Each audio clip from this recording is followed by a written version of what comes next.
Assalamualaikum warahmatullahi wabarakatuh. Selamat pagi anak-anak. Selamat berjumpa kembali dengan Ibu. Semoga kalian selalu dalam keadaan sehat walafiat. Sebelum pembelajaran dimulai, marilah kita berdoa bersama dengan membaca basmalah bersama-sama. Bismillahirrahmanirrahim.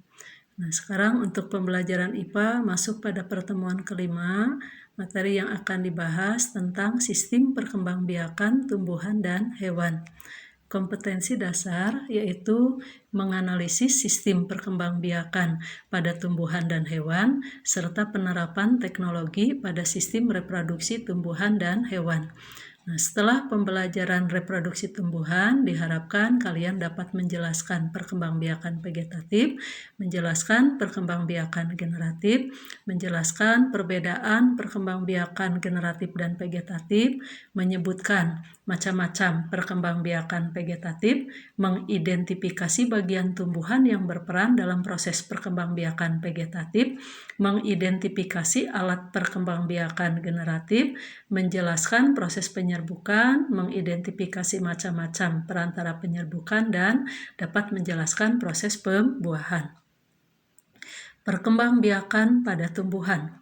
Tumbuhan sama halnya seperti manusia dan hewan, melakukan perkembangbiakan yang bertujuan untuk mempertahankan kelestarian jenisnya agar tidak punah. Tumbuhan ini secara garis besar dikelompokkan menjadi 3. Ada tumbuhan biji atau spermatopita, tumbuhan paku atau pteridopita, tumbuhan lumut bryopita. Nah, tumbuhan biji dibagi lagi menjadi 2. Ada tumbuhan biji tertutup angiosperme dan tumbuhan biji terbuka gimnosperme. Perkembangbiakan tumbuhan angiosperme. Angiosperme disebut juga tumbuhan biji tertutup karena bakal biji pada tumbuhan ini terletak di dalam bakal buah. Bakal biji ini nanti akan tumbuh menjadi biji dan bakal buah akan tumbuh menjadi buah. Ibu ambil contoh mangga. Mangga ini merupakan salah satu tumbuhan biji tertutup. Karena apa? Kita tidak bisa melihat secara langsung biji mangga karena tertutup oleh buah itu sendiri. Nah, tumbuhan angiosperme dapat berkembang biak dengan cara vegetatif tidak kawin dan secara generatif atau kawin. Nah, pada perkembangbiakan secara vegetatif, ini hanya melibatkan organ tumbuhan seperti akar, batang, atau daun. Nah, perkembangbiakan vegetatif bisa dilakukan dengan 2 cara, yaitu dengan cara vegetatif alami. Alami di sini artinya apa? Tidak melibatkan manusia. Kemudian vegetatif buatan, karena memang dilakukan oleh manusia. Kemudian pada perkembangbiakan generatif, ini akan terjadi peleburan spermatozoid dengan sel telur. Untuk pembahasan pertama masuk pada perkembangbiakan vegetatif. Nah, tadi perkembangbiakan vegetatif ini hanya melibatkan organ, akar, batang, ataupun daun. Nah, vegetatif tadi dibagi menjadi 2, ada vegetatif alami dan buatan. Pada vegetatif alami ini hanya dilakukan oleh tumbuhan, tidak melibatkan manusia. Nah, cara-caranya yang dapat dilakukan pada perkembangbiakan vegetatif alami yaitu dengan 1. Rizoma. Apa itu rizoma? Rizoma itu adalah batang yang tumbuh mendatar di dalam tanah dan membesar karena berisi cadangan makanan. Contohnya apa? Misalnya pada kunyit atau koneng atau laja jahe. Nah, itu sebenarnya adalah bagian batang, bukan akar. Hanya memang seluruhnya tumbuh di dalam tanah. Ciri kalau kunyit itu adalah batang, lihat ada berbuku-buku, ya, dan bila ditanam nanti akan tumbuh menjadi tumbuhan baru. Kemudian yang kedua stolon. Stolon disebut juga geragi. Apa itu stolon? Stolon itu adalah batang liar yang tumbuh menjalar atau mendatar. Ada yang di dalam tanah, bisa juga di permukaan tanah. Nah, stroberi merupakan tumbuhan yang berkembang biak dengan stolon, yaitu batangnya menjalar di atas permukaan tanah, berbeda dengan rumput teki. Batangnya menjalar di dalam tanah. Nah, kemudian yang ketiga, umbi lapis. Apa itu umbi? umbi adalah cadangan makanan. Kenapa disebut umbi lapis? Karena memang nampak umbinya berlapis-lapis. Nah, kalian bisa buktikan ketika membuat potongan pada bawang merah. Nah, di sana akan terlihat bawang merah itu bagian dalamnya berlapis-lapis dan tebal. Tebal itu karena memang berisi cadangan makanan. Nah, umbi lapis itu sendiri sebetulnya adalah daun. Kenapa warnanya tidak hijau? Karena ada di dalam tanah. Nah, pada bagian bawah bawang merah biasanya ada seperti akar-akar. Nah, bagian atasnya sedikit kalau kita potong terlihat ada bagian yang berwarna putih kekuningan. Itu adalah bagian batang dari tumbuhan bawang yang disebut dengan cakram. Karena memang batangnya pendek. Kemudian yang keempat, umbi batang. Umbi batang berarti bagian batangnya yang berumbi, bagian batangnya yang berisi cadangan makanan. Nah, ini biasanya kita temukan pada kentang, pada umbi jalar. Nah, gambar yang bisa kalian lihat itu adalah pada umbi jalar. Di sana nampak ada bagian yang berlekuk, kalau pada kentang ada seperti mata ya. Nah, itu merupakan mata tunas.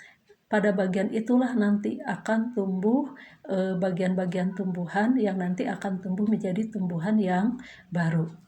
Kemudian yang kelima yaitu tunas atau kuncup adventif. Nah, ini kenapa disebut tunas adventif? Karena tunas ini tumbuhnya pada daun. Tetapi ada juga tunas yang tumbuh pada akar. Nah, cocor bebek ini tunasnya tumbuh pada daun, maka disebut tunas adventif daun. Berbeda dengan sukun. Sukun ini pada bagian akar bisa kita temukan tunas, maka sukun dapat berkembang biak dengan cara tunas adventif akar.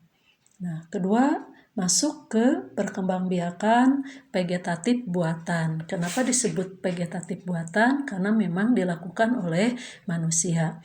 Beberapa cara yang bisa dilakukan dalam vegetatif buatan yaitu cara yang pertama dengan stek. Ini cara yang paling mudah karena kita tinggal memotong batang, memetik batang, menancapkan pada tanah. Nah, itu berarti sudah melakukan stek seperti pada singkong. Batang singkong dipotong, tancap, berarti itu sudah melakukan stek. Kemudian yang kedua merunduk. Merunduk itu sama juga dengan membengkokkan. Nah, untuk merunduk harus dicari tumbuhan yang cabangnya atau rantingnya banyak, kemudian lentur, mudah dibengkokkan, dan dekat ke permukaan tanah. Kalau kalian akan melakukan rundukan, maka tinggal mengambil salah satu ranting, dibengkokkan sampai menyentuh tanah. Setelah menyentuh tanah, ditutup dengan tanah. Jadi bagian ranting yang menyentuh tanah ditutup dengan tanah. Nanti pada bagian yang tertutup oleh tanah itulah akan tumbuh akar. Dan nanti bisa dipisahkan menjadi tumbuhan baru. Kemudian cangkok. Nah, untuk mencangkok harus dicari dulu tanaman yang berkayu, tanaman berkayu dan bercabang. Nah, ketika akan mencangkok, pilih cabang yang agak lurus supaya mudah ketika mengelupas kulit. Ketika kulit dikelupas, maka menempel pada kayu ada seperti lendir. Nah, lendir itu harus dibersihkan, harus dibuang sampai bersih. Kalau lendir itu tidak dibuang, maka pertumbuhan akar akan terhambat. Tahu bagian lendir itu namanya apa? Ya, lendir itu adalah kambium. Nah, kemudian menyambung. Menyambung berarti menyambungkan kuncup atau pucuk atas dengan batang pokok. Kemudian okulasi, kalau okulasi disebut juga menempel, berarti menempelkan mata tunas pada batang pokok. Nah, ketika kalian melakukan okulasi maupun mengenten atau menyambung, maka kita akan memperoleh sifat baru dari tumbuhan induknya. Karena ketika melakukan menyambung atau okulasi, terjadi penggabungan sifat-sifat dari dua tanaman. Ya, jadi kalau misalnya kalian menemukan dua tanaman, ada tanaman mangga A dan mangga B, tanaman mangga A batangnya kuat tetapi buahnya masam, sedangkan tanaman B batangnya mudah roboh tetapi buahnya manis. Nah, Kalau misalnya ingin mendapatkan buah yang mangga batangnya kuat, buahnya manis, maka bisa dilakukan dengan cara menyambung atau okulasi. Nah, untuk batang pokok diambil dari batang tumbuhan yang kuat, ya. Nah, berbeda dengan stek, merunduk, dan cangkok. Nah, ketika melakukan stek, merunduk, atau cangkok, maka keuntungannya memang kita akan memperoleh sifat yang sama dengan induknya, ya. Maka kalau misalnya kalian di rumah mempunyai tanaman mangga yang sifat-sifatnya baik, misalnya berbuahnya banyak, manis, maka lakukanlah cangkokan. Nah, itu keuntungannya. Ada keuntungan dan ada kerugian. Kerugiannya apa? Tumbuhan hasil cangkokan biasanya tidak sekokoh, tidak sekuat tumbuhan induknya. Masuk kepada perkembangbiakan generatif pada tumbuhan Angiospermae. Perkembangbiakan generatif ini melibatkan peleburan sel telur dan spermatozoa, atau terjadi proses pembuahan atau fertilisasi. Sifat keturunan pada perkembangbiakan generatif biasanya bervariasi, gabungan dari kedua sifat induknya. Kemudian perkembangbiakan generatif pada tumbuhan selalu diawali dengan penyerbukan. Ingat, perkembangbiakan pada tumbuhan selalu diawali dengan penyerbukan. Masih ingat apa itu penyerbukan?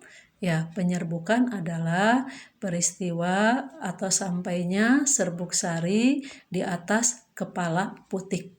Jadi kalau ada serbuk sari menempel pada kepala putik, maka akan terjadi satu proses berikutnya, yaitu pembuahan. Nah, alat reproduksi generatif. Nah, perkembangbiakan secara generatif sudah pasti melibatkan alat reproduksi. Nah, apa alat reproduksi pada tumbuhan? Nah, di sini ada gambar bunga lengkap. Kenapa disebut bunga lengkap? Karena memang bunga itu semua ada. Mulai dari perhiasan bunga sampai dengan alat reproduksinya lengkap. Nah, di sini nomor 1 itu disebut dengan putik. Nah, pada putik itu ada bagian kepala putik, ada tangkai putik, ada bakal buah, dan ada bakal biji. Kemudian ada benang sari. Benang sari ini ada bagian tangkai sari dan ada bagian kepala sari. Kemudian ada yang berwarna hijau, itu disebut kelopak. Ada bagian yang berwarna lain, yaitu di sini nomor 11, itu disebut mahkota. Kemudian nomor 7 itu adalah tangkai bunga. Nah, ya, mahkota dan kelopak bagi bunga itu merupakan perhiasan bunga. Nah, sekarang apa alat reproduksi pada tumbuhan? Nah, alat reproduksi pada tumbuhan itu ada 2. Ada alat kelamin jantan, disebut apa? Benang sari. Ada alat kelamin betina, disebut putik. Nah, putik ini ya tadi sudah Ibu sampaikan ada 4 bagian. Ada kepala putik, ini merupakan tempat menempelnya serbuk sari. Jadi disinilah terjadinya proses penyerbukan. Ada tangkai putik, ada bakal buah, itu bakal buah bagian pangkal dari putik namanya bakal buah. Di dalam bakal buah ada bakal biji. Itu merupakan, nah putik ini merupakan alat kelaminnya betina pada tumbuhan. Kemudian alat kelamin jantan yaitu benang sari, ada tangkai sari dan kotak sari. Kotak sari ini akan menghasilkan serbuk sari yang mengandung spermatozoa atau sperma. Sekarang penyerbukan. Tadi penyerbukan itu apa? Ya, peristiwa menempelnya serbuk sari di atas kepala putik. Macam-macam penyerbukan berdasarkan jenis perantaranya, ada anemogami, ada entomogami, ornitogami, chiropterogami, dan antropogami. Disebut anemogami kalau penyerbukannya dibantu oleh angin. Ciri bunganya biasanya bunganya kecil, serbuk sarinya banyak dan ringan.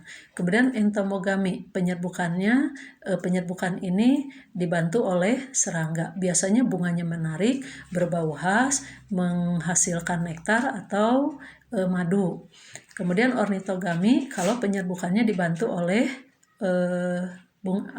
burung. Ya, bunganya, lihat bunganya menarik, kemudian banyak menghasilkan nektar.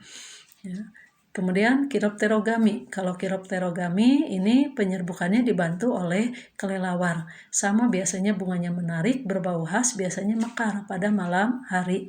Dan antropogami kalau penyerbukannya dibantu oleh manusia. Kenapa manusia harus membantu penyerbukan? Ini terjadi kalau memang tumbuhan itu tidak bisa melakukan penyerbukan sendiri. Biasanya terjadi pada tumbuhan anggrek dan tumbuhan paneli. Nah, masuk pada penyerbukan berdasarkan asal serbuk sarinya.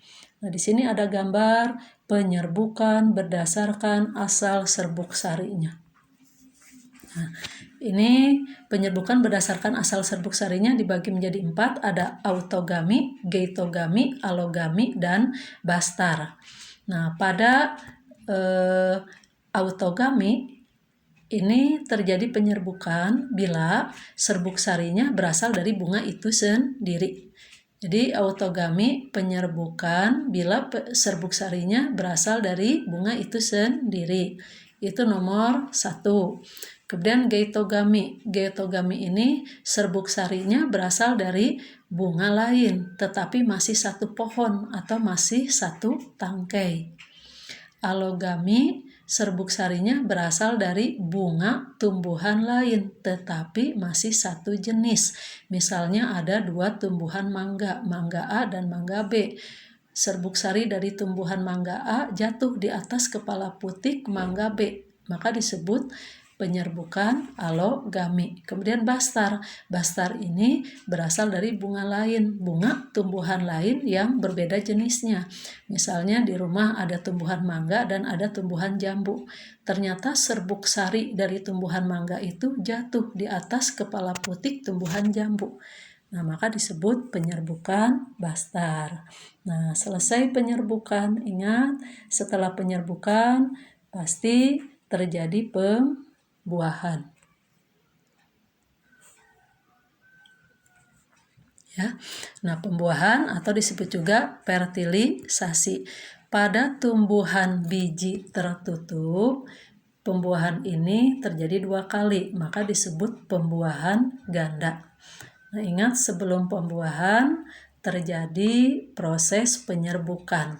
Serbuk sari akan jatuh di atas kepala putik. Nah, serbuk sari yang jatuh di atas kepala putik itu akan tumbuh menjadi buluh serbuk. Buluh serbuk itu akan memanjang melalui kepala putik. Maaf. Ya, tadi bulu serbuk itu akan memanjang bergerak melalui tangkai putik. Nah, nanti di dalam bulu serbuk itu ada 3 inti. Ya, ada 3 inti sel. Ada inti vegetatif 1 dan ada inti generatif 2. Inti vegetatif selalu terletak di bagian depan.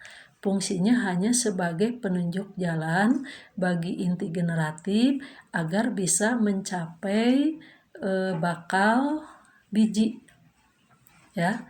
Nah, karena di dalam bakal biji itulah adanya sel telur. Nah, nanti setelah sampai pada tujuan, biasanya inti vegetatif ini akan lebur ya. Nah, ini akan menghilang atau tidak bermanfaat lagi atau tidak berfungsi lagi. Sedangkan 2 inti generatif nanti masing-masing akan melakukan peleburan. Inti generatif 1 nanti akan melebur dengan inti sel telur. Ya, terbentuklah embrio atau calon individu baru.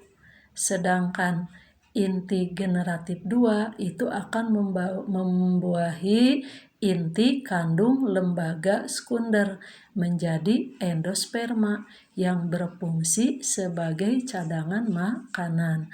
Nah, karena terjadi 2 kali pembuahan, 1 membuahi sel telur dan inti generatif 2 membuahi inti kandung lembaga sekunder, maka pembuahan pada tumbuhan Angiospermae disebut pembuahan ganda. Ya. Nah, mungkin untuk pertemuan hari ini Ibu cukupkan sampai di sini dulu. Ya, mudah-mudahan kita dapat bertemu lagi di lain kesempatan. Wassalamualaikum warahmatullahi wabarakatuh.